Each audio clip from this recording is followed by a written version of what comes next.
In 2006, Nintendo famously upended the video game industry with the release of its new console, the Wii. It was the first time a major player in the console space opted not to chase more powerful hardware, but instead focus on a new direction in terms of user interface. That direction was motion control, a feature that remains common today but felt uniquely fresh in 2006. And the game that was the key to showcasing this new technology was none other than Wii Sports. This small-scale game became a global phenomenon across all age groups. Its simple yet effective take on simulating real-world movements within a game environment was captivating, and even those that preferred more traditional gaming experiences such as myself could still find a lot of enjoyment within. By now though, the Wii itself is a distant memory, having released almost 16 years ago. But with the recent release of Nintendo Switch Sports, I found myself thinking back to those old days. Yes, the Sports series is back for another entry, and for this video, I wanted to take some time to reflect back on what that original Wii Sports represents, as well as its follow-ups, while comparing and contrasting against this new entry on the Switch. Can the Joy-Con offer a comparable experience to that original Wii mode? What's changed since 2006?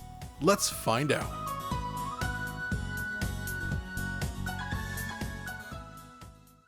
When Nintendo launched the Switch in 2017, it was clear that it represented a different direction from the family-focused Wii era. Due perhaps in part to the rise of mobile gaming, Nintendo clearly felt the need to shift back into the realm of traditional gaming. And over the last 5 years, I'd say they've delivered. You'll still spot echoes of the Wii era if you look close enough, and that has become most evident with the release of Nintendo Switch Sports. But to understand what Switch Sports is all about, I feel that we need to go back to the year 2006 and reevaluate the Nintendo Wii and Wii Sports. So the original Wii Sports, which was packed in with consoles sold in the West by the way, was designed as a simple, streamlined experience from the very start. You're presented with 5 sports to choose from, and each of these sports can be played in single or multiplayer modes, offline of course. The draw here is the way in which it successfully captures the essence of these events using simple motion sensing technology embedded in the controller. And that controller is the Wii Remote, or Wii Mode. This original Wii Sports was driven entirely by the capabilities of this new controller. It was a new and innovative design that could support both traditional gaming experiences with external accessories, but also offered something new with its motion control. The Wiimote uses a combination of a 3-dimensional accelerometer capable of detecting motion on 3 axes, and an optical sensor that works in conjunction with the system's sensor bar. For Wii Sports, the software has limited information on the position of your hand within a 3D space and mostly relies on the accelerometer to determine direction and speed of motion. Yet here's the thing, in practice it feels absolutely wonderful. And this is due, I feel, to a combination of very smart software tuning, a balanced, weighty controller design, and the mix of vibration and sound from the controller's internal speaker. Each of these elements is perfectly designed to maximize the satisfaction of each swing, which is why I feel that hitting the ball in tennis feels as good as it does. This is fundamentally the baseline experience for what makes Wii Sports so much fun to play. Of course, on the visual side, this was also one of the first games shown for the new console, so it kinda gave us an idea of what the Wii was capable of at the time. In this case, Nintendo opted for a stylized look built around the limited constraints of the Wii hardware, most evident in things like crowds, which are mapped out as simple textures. It's primitive, but the smart visual design produces something that is attractive, if technically conservative.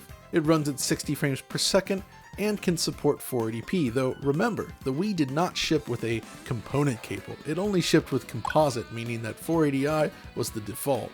I like some of the visual effects in the game, such as the depth of field, and it relies entirely on the Mii system for generating characters, which is kind of a stroke of genius as it really helps tie players into the game and the system as a whole. You remember Mii's, right? This was the system that allowed users to essentially build small characters that looked like themselves, or really anyone else. The Wii used Mii's in many different games, including Wii Sports. Not only did it help connect people with each game featuring the Miis, but making the Miis was actually a lot of fun as well. It was a key part of the Wii experience, but it's something to keep in mind as we move forward towards the Switch era. Now, I wasn't hugely into the Wii right out of the gate, I have to admit, but once I got my hands on Wii Sports, I couldn't deny that it felt great to play. It was immediately obvious why it was succeeding on a grand scale. So Wii Sports was a huge hit then. But before we talk about the new Switch entry, we actually need to fast forward just a little bit to a sequel known as Wii Sports Resort. And this is important because it coincided with enhanced functionality in the controller known as Wii Motion Plus, basically a small dongle that you could attach to a regular Wiimote or later buy within an integrated Wiimote like the one I'm using here. This was basically created to solve the problem many people had with motion control up to this point, proper hand tracking. You see, with the Wiimote, it could detect movement, but not actually track position, so all those dreams of swinging a lightsaber around were basically impossible up to this point. So to solve this, Nintendo worked with a company known as InvenSense, who provided a multi-axis gyroscope for use in this add-on.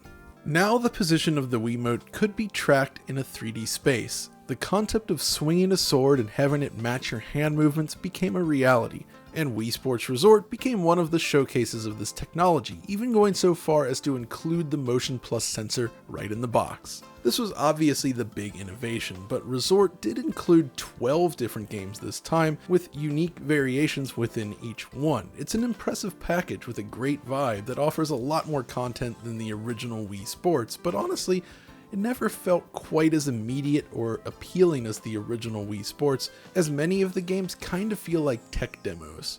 Of course, the table tennis game is actually one of my favorites here and demonstrates the increased accuracy possible with Motion Plus. So if you look at that original tennis, the racket responds only to quick movements and never really mirrors the position of the controller. It's a neat trick, but it shows the limitations of the original Wiimote. With table tennis, however, feels so much more granular, allowing for extremely precise, accurate movement. It's a joy to play and immediately showcases the benefits of this enhanced technology. Wii Sports Resort itself then is certainly a fun game overall. Archery is one of my favorites, asking players to use the Wiimote in conjunction with the nunchuck to simulate holding a bow, pulling back the string, and aiming. It's highly satisfying to play and very precise. You'll also note that the archery sessions take place in different areas around the island. Building out what they call Woohoo Island lends the game a sense of place that's absent in the original Wii Sports. Everything's still divided up by menus, of course, but it feels a lot more cohesive overall. Now, returning from Wii Sports are the golf and bowling games, and each of them look and play even better. There's more courses for golf, and more bowling games to play as well. Each of these benefit from the more precise Wiimote interactions. The visuals are similar on the surface, but everything in Resort is bumped up a notch, especially in the new sports set around the island. Water sports in particular look excellent. I might argue that Wii Sports Resort isn't as focused as that original game and lacks the high score chasing thrill, but most of the games included are great and it felt like an excellent sequel at the time. So hopefully at this point you have an idea of where Nintendo was heading with this concept. While the limitations were clear, I think they did a great job building something that was really simple yet fun. After this, however, the Wii would eventually begin to fizzle out, only to be replaced with their next generation console, the Wii U, in 2012. The Wii U attempted to innovate once again, but this time it found much less success. Yet in 2014, less than 2 years after launch, Nintendo tried their hands at the sports concept again with Wii Sports Club for Wii U. This is effectively a remake of the original Wii Sports with HD visuals and support for Wii Motion Plus enabled controllers. It also makes use of the Wii U gamepad in some rather interesting ways. This worked out well as Wiimotes were compatible with Wii U, making it easy enough to build another game using this concept. It's also the closest relative to the new Switch release in that it features online play and events grouped together in simple, streamlined menus. The difference here is that it was sold both as a complete game and in chunks, which players were able to purchase individually. Alas, this game had little impact on Nintendo's fortunes and is the one I played the least by far. the Wii U simply had not managed to garner much consumer interest, and these remakes felt rather drab with washed out color schemes and lots of aliasing. In many ways, I think this game looks worse than the originals. Boxing probably fares the best, but the contrast is still reduced and the overly shiny gloves on Wii still work in favor of that original, at least stylistically. Tennis shares the same issue as well, with less striking visuals. The drab colors and courts really fail to catch the eye, it just feels less pleasing overall. The same is true of baseball, of course, but it's not just about the visuals, it's also the hit effects. So on Wii U, when you hit the ball, the animation plays out with a bit of an accumulation style blur, and then the game cuts to the ball camera. On its own, it's perfectly fine. On the original Wii version, however, when you hit the ball, they use an exaggerated hit effect combined with a stutter, followed by the camera pulling down to the corner with a dramatic angle. It feels so much more energetic as a result, and adds a lot to the game that's just missing on Wii U. It does, however, demonstrate, to me at least, that the addition of a gyroscope is perhaps less important to the core of Wii Sports than I may have first guessed. The extra precision does add some nuance to the games, but I would argue that the original on Wii still manages to feel best overall. Well, in most games anyway. There are some key improvements worth mentioning. Baseball, for instance, is more enjoyable as it relies on the Wii U gamepad for improved fielding and pitching, as opposed to just wildly throwing your hands around. Using the Wii U gamepad to hit golf balls, though, feels a little more awkward. Still, it's a solid game, and it does channel the fun of Wii Sports successfully, but it also felt like the concept had sort of worn out its welcome by this point. Plus, in 2014, we were seeing the rise of PlayStation 4 and Xbox One. The early days of the Wii no longer really held that strong appeal. But then, in 2017, Nintendo released the Switch, which has become a smash hit around the world. As we know now, it's more of a traditional Nintendo console that also embraces portable play. Yet the Joy-Con, the detachable controllers on each side of the Switch, managed to retain most of the features Nintendo had introduced on the Wii. The difference is that it wasn't really the focus anymore, it was more additive. Much like the D-pad and analog stick before it, Nintendo had successfully managed to standardize motion control. They did not, however, launch the system with a Wii Sports equivalent. In fact, it felt as if that concept had also been left in the past with the Wii. That is, until now. Finally, we arrive at Nintendo Switch Sports, a rebirth of Wii Sports for a new generation.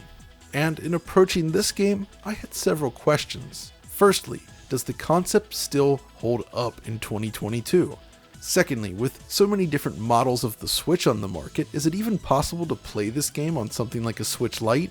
How do the Joy-Con controllers actually hold up when playing a game like this? And lastly, what sort of visual improvements can we expect this time around? Firstly, I would say that yes, the concept does hold up, perhaps even better than expected. But the selection of games is fascinating, with 3 games focused on bouncing a ball back and forth over a net, a return of sword fighting from Resort, the classic bowling game, and a new addition with football/soccer, if you will.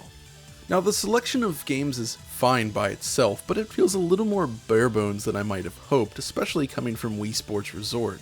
Plus, it lacks the high score chasing fun of the original Wii Sports once again. The available options for each game are extremely limited, and the finer points aren't well communicated.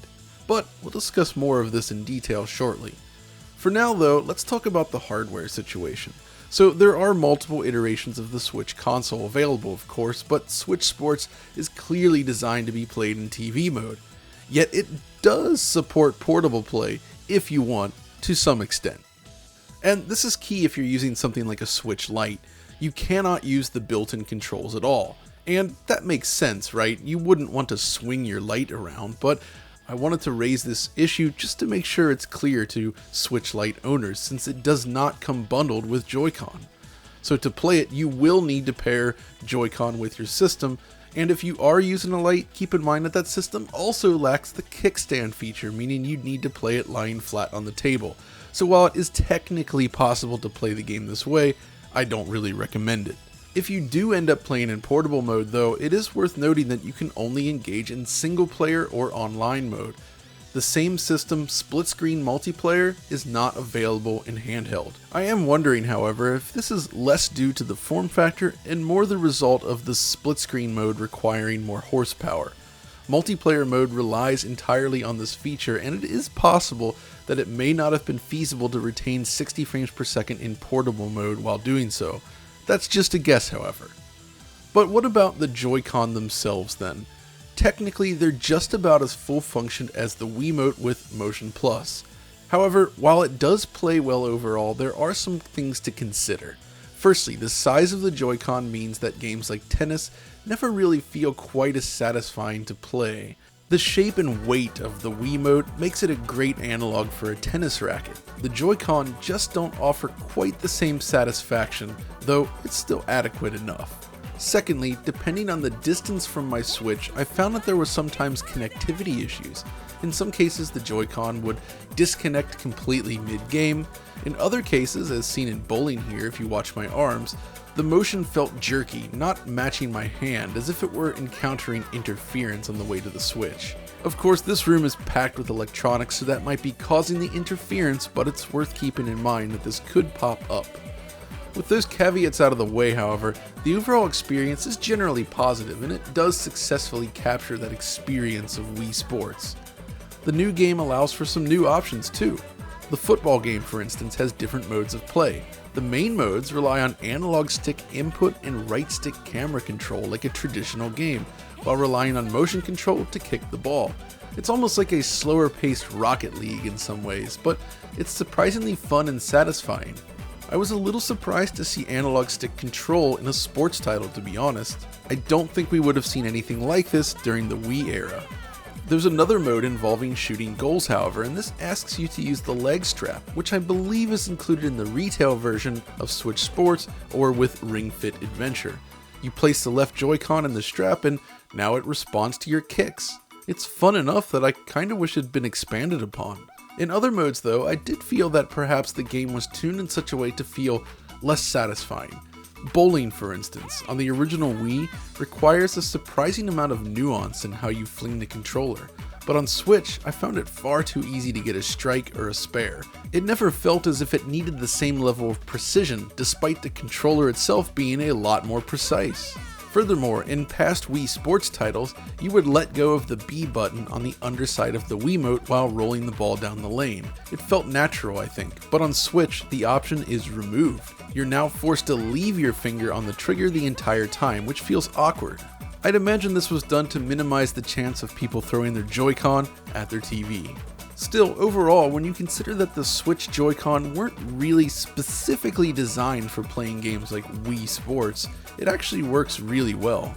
But then we come to the presentation. Now, Switch Sports is not designed as a technical powerhouse, obviously, but it offers a slick, clean visual design with smooth performance that is dramatically more appealing than Wii Sports Club on the Wii U.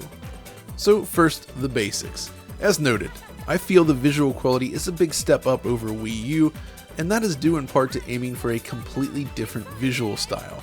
The environments in particular are a lot more fleshed out with more animation and detail in the backgrounds.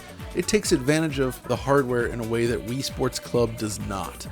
Despite the small scale of the game, however, I was surprised to find that the resolution targets are slightly conservative. When docked, the game runs at a resolution of 1600 by 900 most of the time. There is some mild dynamic resolution scaling in play, but by and large it's 900p in docked.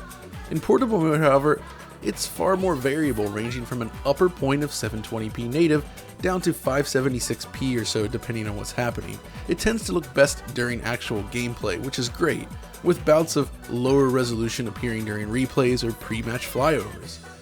Thankfully though, there's very little to say about the game's frame rate.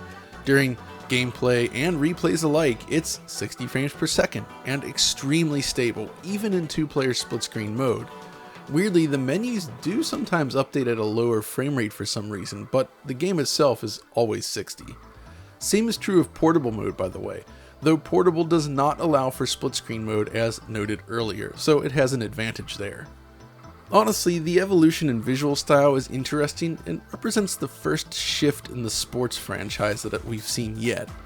Until this game, Nintendo had leaned heavily on the Mii system combined with simplistic backgrounds.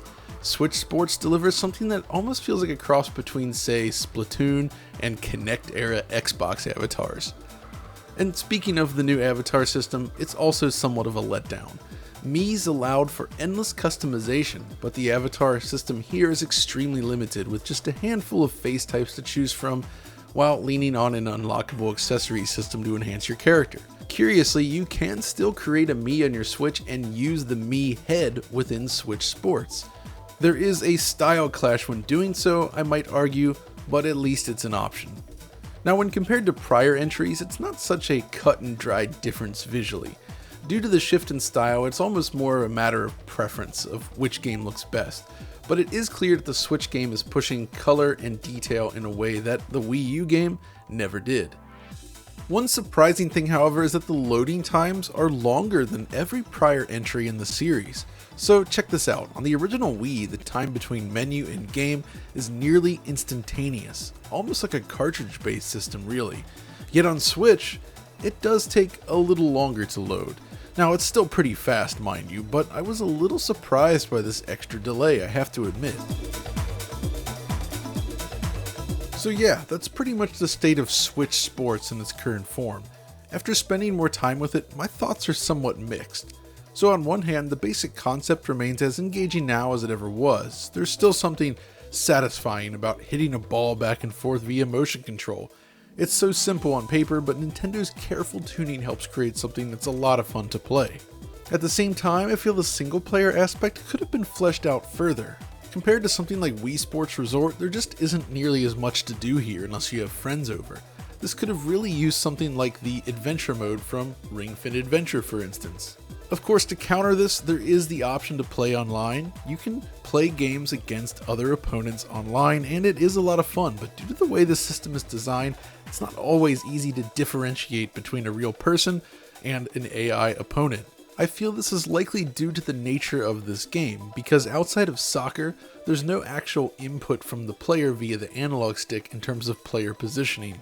The game seems to determine where your player character will move based on the ball position and how you hold the Joy-Con.